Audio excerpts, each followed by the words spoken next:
ಕೊನೆಗೂ ಮಾತೆ ಮತ್ತು ಪ್ರಭುಗಳ ಮಧ್ಯೆ ಇದ್ದ ಮುನಿಸು ದೂರ ಆಯಿತು. ಪ್ರಭುಗಳು ಮಾತೆನ ಒಲಿಸ್ಕೊಂಡ್ಬಿಟ್ರು. ಇದನ್ನ ಗೆಲ್ಲೋದು ಅನ್ನಲ್ಲ, ಶರಣ ಆಗೋದು ಅಂತಾರೆ ನಂದಿ. ಇದಕ್ಕೆ ನನಗೆ ಸಂಸಾರ ಅಂದ್ರೆ ಆಗ್ಬರೋದಿಲ್ಲ. ತಪ್ಪು ಪತ್ತಿದೆ ಆಗಿದ್ರು ಆಗ್ಲೂ ಪತಿನೇ ತಲೆ ತಗ್ಗಿಸ್ಬೇಕು. ಈಗ ನಮ್ಮ ಮಹಾದೇವ ತಲೆ ತಗ್ಗಿಸ್ದ ಹಾಗೆ ನಾರಾಯಣನ ಪರಿಸ್ಥಿತಿನೂ ಇದೇನೆ.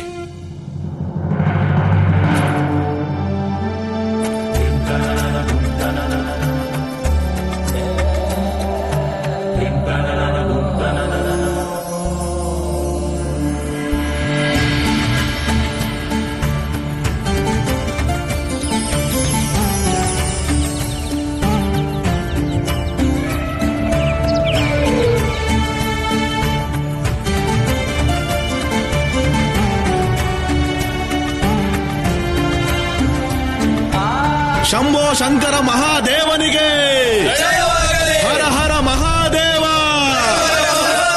ಹರ ಹರ ಮಹಾದೇವ, ಶಂಕರ ಮಹಾದೇವನಿಗೆ ಹರ ಹರ ಮಹಾದೇವ, ಹರ ಹರ ಮಹಾದೇವ.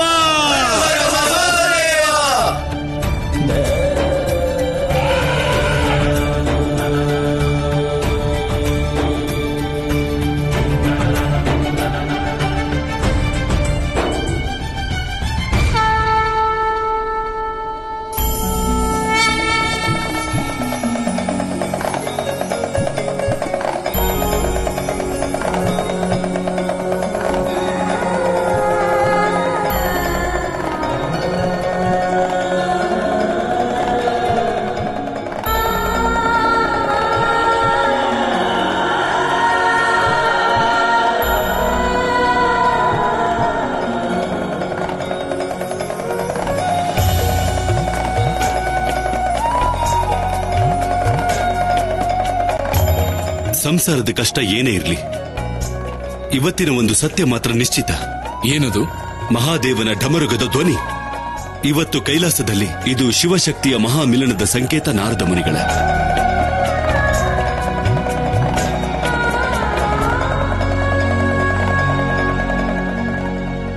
ಅದಕ್ಕಾಗಿ ಇವತ್ತು ನಾವೆಲ್ಲ ಕೈಲಾಸನ ಬಿಟ್ಟು ಬೇರೆ ಯಾವುದಾದ್ರೂ ಬೆಟ್ಟದಲ್ಲಿ ರಾತ್ರಿ ಕಳಿಬೇಕಾಗುತ್ತೆ. ಪುಷ್ಪದಂತನ ಮಾತು ಸರಿಯಾಗೇ ಇದೆ. ವನವಿಹಾರದ ದಿನ ಕೈಲಾಸನ ಪೂರ್ತಿಯಾಗಿ ಖಾಲಿ ಮಾಡೋದು ಇಲ್ಲಿನ ನಿಯಮ. ಅಂದಮೇಲೆ ಈ ನಿಯಮನ ನಾವು ಪಾಲನೆ ಮಾಡಲೇಬೇಕು.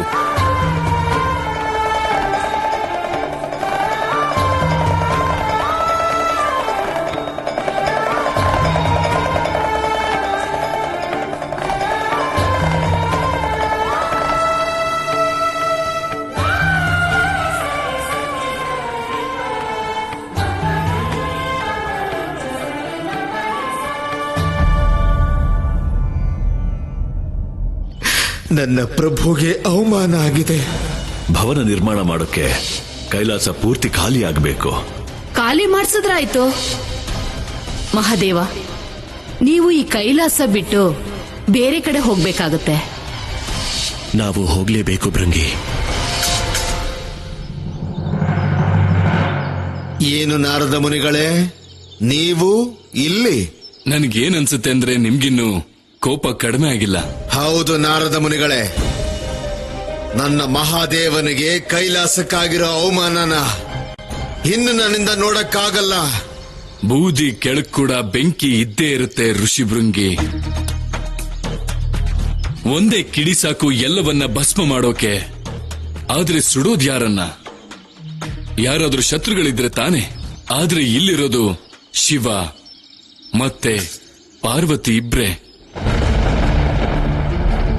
ಅವರಿಬ್ರು ಜೊತೆಗಿದ್ದಾರೆ. ಇಬ್ರನ್ನು ದೂರ ಮಾಡೋದು ಅಸಂಭವ. ಅಸಂಭವ? ನಮ್ಮ ಪ್ರಭು ಕೇವಲ ಸ್ವಯಂಭೂ.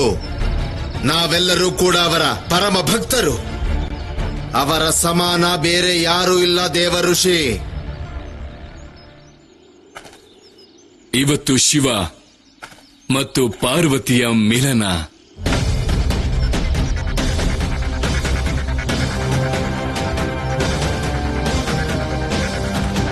ಮಿಲನೋತ್ಸವ.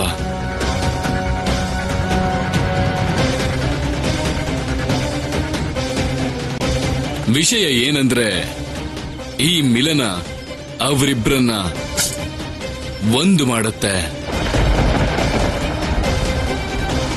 ಅವರಿಬ್ರು ಸಮಾನ ರೂಪದಲ್ಲಿ ಶಕ್ತಿಶಾಲಿಗಳಾಗ್ತಾರೆ. ಇಲ್ಲ ದೇವಋಷಿ, ಅವರಿಬ್ರು ಒಂದೇ ಆಗೋದಕ್ಕೆ ಸಾಧ್ಯ ಇಲ್ಲ. ಅವರಿಬ್ರು ಒಂದೇ ಆಗಿದ್ದಿದ್ರೆ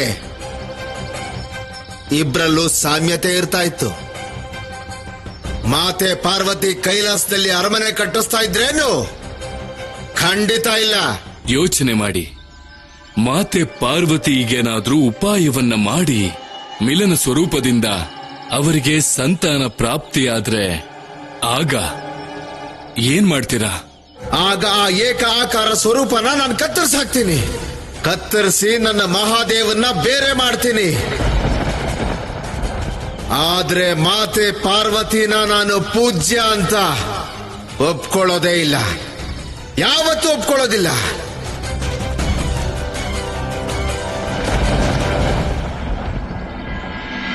ಹಾ ವಿಜಯ, ಇವತ್ತಿನ ಈ ಮಹಾಮಿಲನ ತುಂಬಾ ವಿಶೇಷ.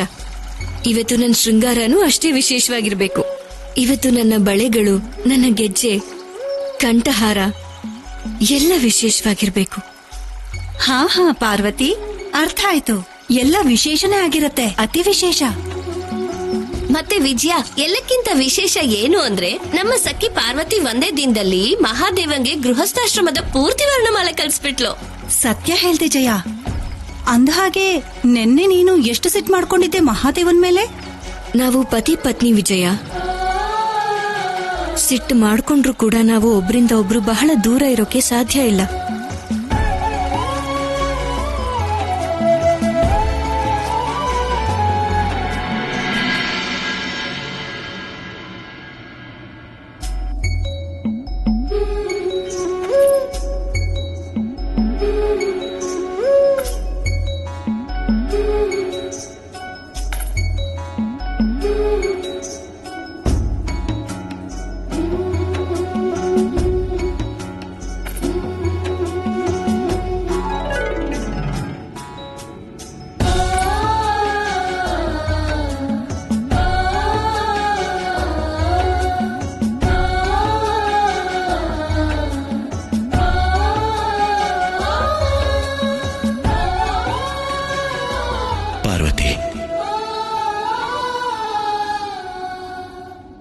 ಇವತ್ತಿನ ರಾತ್ರಿ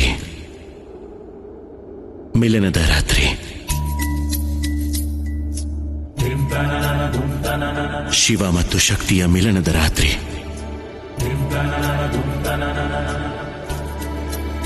ಸಾನ್ನಿಧ್ಯದ ಅರ್ಥವನ್ನ ತಿಳ್ಕೊಳ್ಳುವಂತಹ ರಾತ್ರಿ.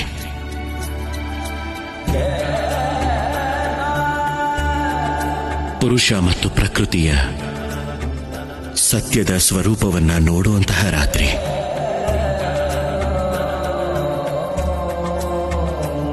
ಪಾರ್ವತಿ, ಇವತ್ತು ನಮ್ಮ ಪ್ರೀತಿಯ ಅಸ್ತಿತ್ವದ ರಹಸ್ಯವನ್ನ ನೀನು ಅನುಭವಿಸುವಂತಹ ರಾತ್ರಿ.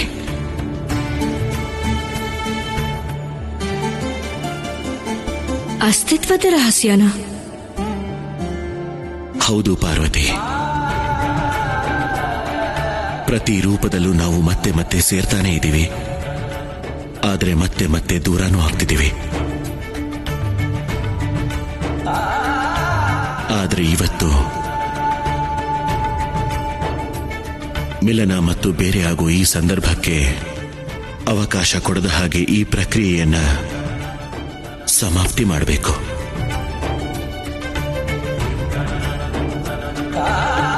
ಇವತ್ತು ನೀನು ಈ ಪ್ರಕ್ರಿಯೆಯನ್ನು ದಾಟಿ ಸತ್ಯದ ಅರ್ಥದಲ್ಲಿ ನನ್ನನ್ನು ಪಡ್ಕೋತೀಯ.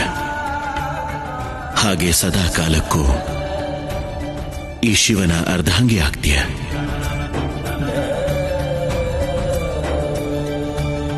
ಇವತ್ತು ನಿನ್ನ ಪರಿಚಯ ನಿನ್ನ ಸ್ವರೂಪದ ಜೊತೆಗೆ ಆಗತ್ತೆ. ಸ್ವರೂಪದ ಪರಿಚಯನಾ? ಹೌದು ಪಾರ್ವತಿ.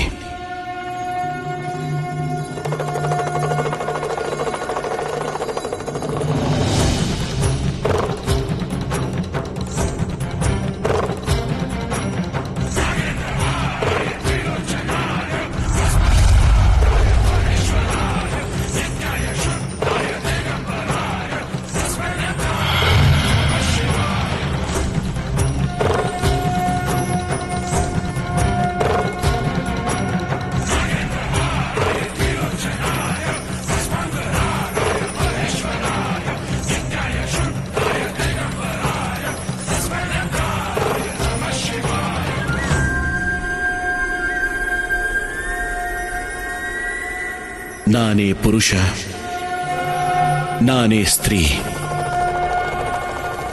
ಮಾತಾಪಿತಾ, ಪತಿ ಪತ್ನಿ, ಬಾಲಕ ಬಾಲಕಿ ಎಲ್ಲವೂ ನಾನೇ. ಪ್ರತ್ಯಕ್ಷವೂ ನಾನೇ, ಪರೋಕ್ಷವೂ ನಾನೇ. ಶಿವನೂ ನಾನೇ, ಶಕ್ತಿಯೂ ನಾನೇ. ದಿನ ರಾತ್ರಿ, ಸೂರ್ಯ ಚಂದ್ರ, ಅಣು ಪರಮಾಣು ಎಲ್ಲವೂ ನಾನೇ.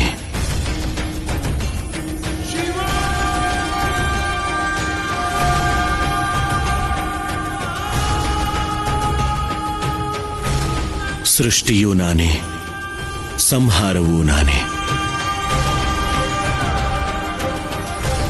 ಎಲ್ಲ ಪಂಚತತ್ವಗಳಲ್ಲೂ ನಾನೇ ಇದ್ದೀನಿ ಪಾರ್ವತಿ.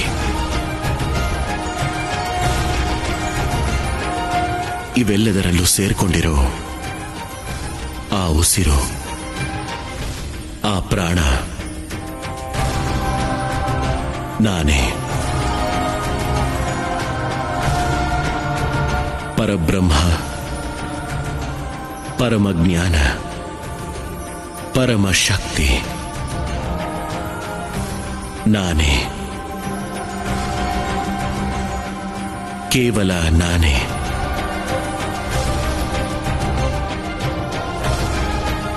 ಏಕೋ ಅಹಂ ದ್ವಿತೀಯ ನಾಸ್ತಿ.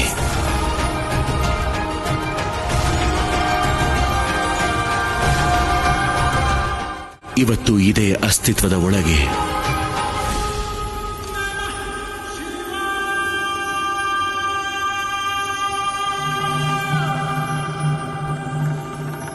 ನೀನು ಸೇರ್ಕೋಬೇಕು ಪಾರ್ವತಿ.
ಪ್ರಭು,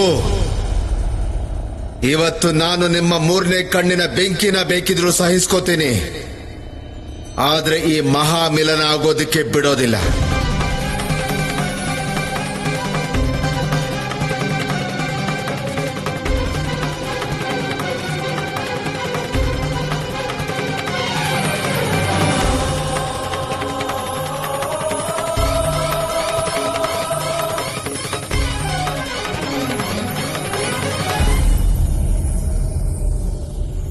ನಿನ್ನ ನಿರೀಕ್ಷೆ ಸಮಾಪ್ತಿಯಾಯಿತು ಪಾರ್ವತಿ. ಈಗ ಸಮಯ ಯಾತ್ರೆಯ ಅಂತಿಮ ಹಂತದ್ದು. ಶಿವಶಕ್ತಿಯು ಒಂದೇ ಆಕಾರ ಆಗೋ ಸಮಯ. ನೀನು ಹೆದರೋ ಅವಶ್ಯಕತೆ ಇಲ್ಲ ಪಾರ್ವತಿ.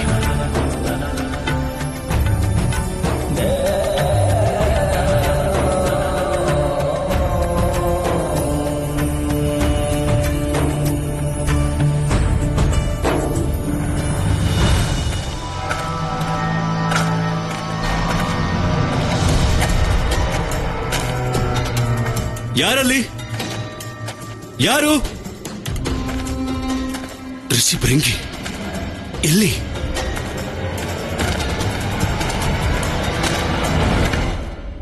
ಋಷಿ ಭೃಂಗಿಗಳೇ ನೀವು ಎಲ್ಲಿ? ಈ ರಾತ್ರಿಯಲ್ಲಿ?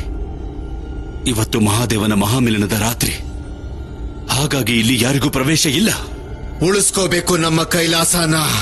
ಬದಲಾಗೋದ್ರಿಂದ ಉಳಿಸ್ಕೋಬೇಕು ಪುಷ್ಪದಂತ. ಈ ಮಹಾಮಿಲನನ ತಡಿಲೇಬೇಕು. ಋಷಿ ಭೃಂಗಿ ಹೋಗಿ ಇಲ್ಲಿಂದ. ನನ್ನ ಹೋಗಕ್ ಹೇಳ್ತಾ ಇದೀಯಾ? ನೀನು ನನ್ನ ಹೋಗಕ್ ಹೇಳ್ತಾ ಇದೀಯಾ?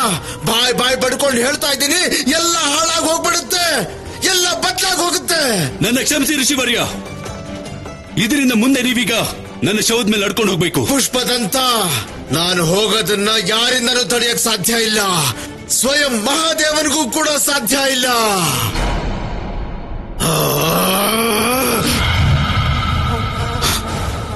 ಋಷಿ ಭೃಂಗಿ,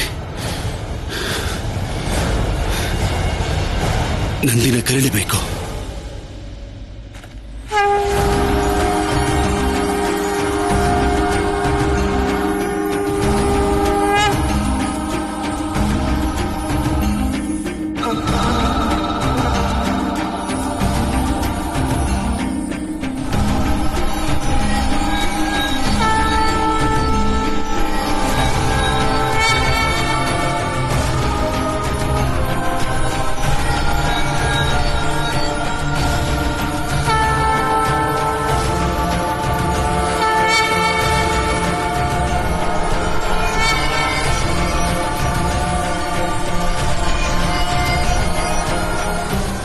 ಇವತ್ತು ನಾನು ಈ ಮಹಾಮಿಲನ ಆಗೋದಿಕ್ಕೆ ಬಿಡೋದಿಲ್ಲ.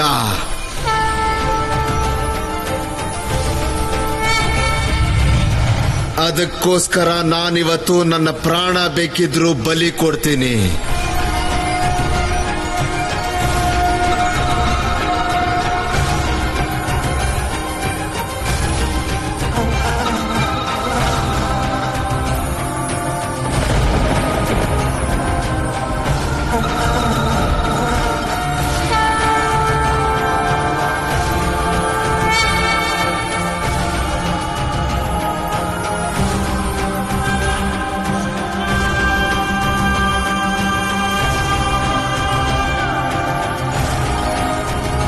ಮಿಲನ ಆಗೋದಕ್ಕೆ ಬಿಡೋದಿಲ್ಲ, ಯಾವುದೇ ಕಾರಣಕ್ಕೂ ಬಿಡೋದಿಲ್ಲ.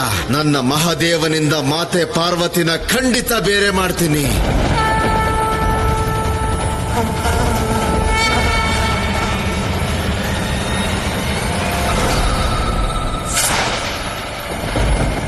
ಮಿಲನ ಆಗೋದಕ್ಕೆ ಬಿಡೋದಿಲ್ಲ, ಯಾವುದೇ ಕಾರಣಕ್ಕೂ ಬಿಡೋದಿಲ್ಲ. ನನ್ನ ಮಹಾದೇವನಿಂದ ಮಾತೆ ಪಾರ್ವತಿನ ಖಂಡಿತ ಬೇರೆ ಮಾಡ್ತೀನಿ.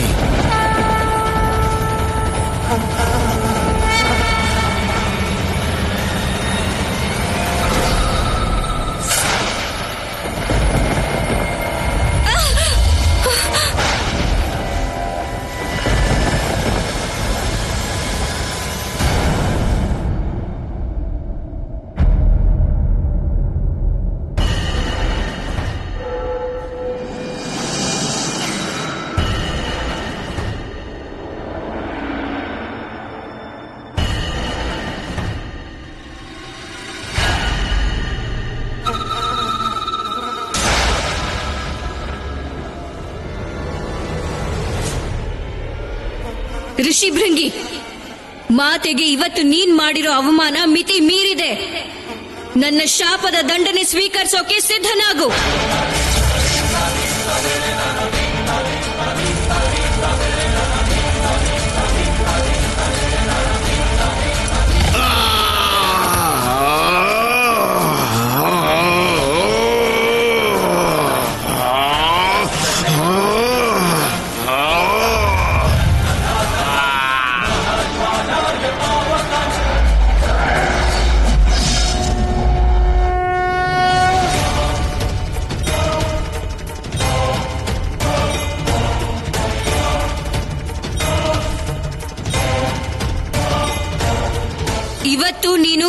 ಕೇವಲ ಶಿವಶಕ್ತಿಯ ಮಿಲನಕ್ಕೆ ಅಡ್ಡಿ ಮಾಡಿದ್ದೊಂದೇ ಅಲ್ಲ, ನಮ್ಮಿಬ್ಬರನ್ನು ದೂರ ಮಾಡುವಂತ ದೊಡ್ಡ ದುಸ್ಸಾಹಸ ಮಾಡಿದ್ಯಾ.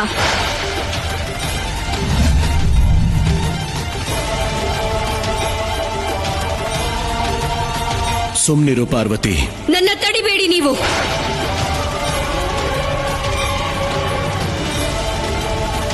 ಋಷಿಭೃಂಗಿ ಮರ್ತಿದ್ದಾರೆ ಪಂಚತತ್ವದ ಶರೀರ ಶಿವಶಕ್ತಿಯ ಮಿಲನದಿಂದಲೇ ಸಂಪೂರ್ಣ ಆಗತ್ತೆ ಅನ್ನೋದು.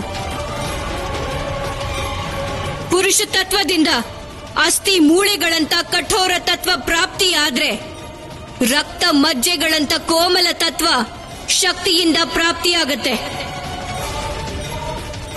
ನಿಮಗೆ ನನ್ನ ಅಸ್ತಿತ್ವ, ಶಕ್ತಿಯ ಅಸ್ತಿತ್ವ ಸ್ವೀಕಾರ ಆಗಿಲ್ಲ ಅಲ್ವಾ?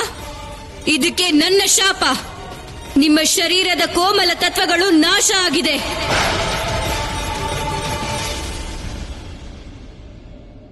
ಸಮಾಧಾನ ಮಾಡ್ಕೋ ಪಾರ್ವತಿ.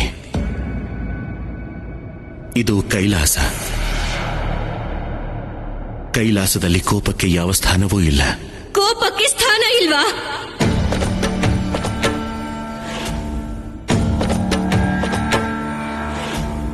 ಹಾಗಾದ್ರೆ ಅಪರಾಧಕ್ಕೆ ಸ್ಥಾನ ಇದೆಯಾ?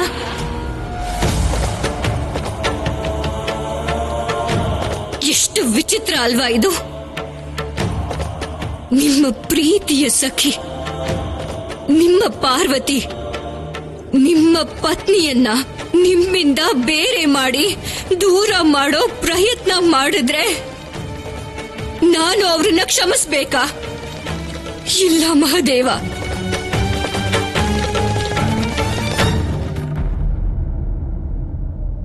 ಪಾರ್ವತಿ, ಭೃಂಗಿಯಿಂದ ತಪ್ಪಾಗಿದೆ. ಅವನನ್ನ ಕ್ಷಮಿಸ್ಬಿಡು.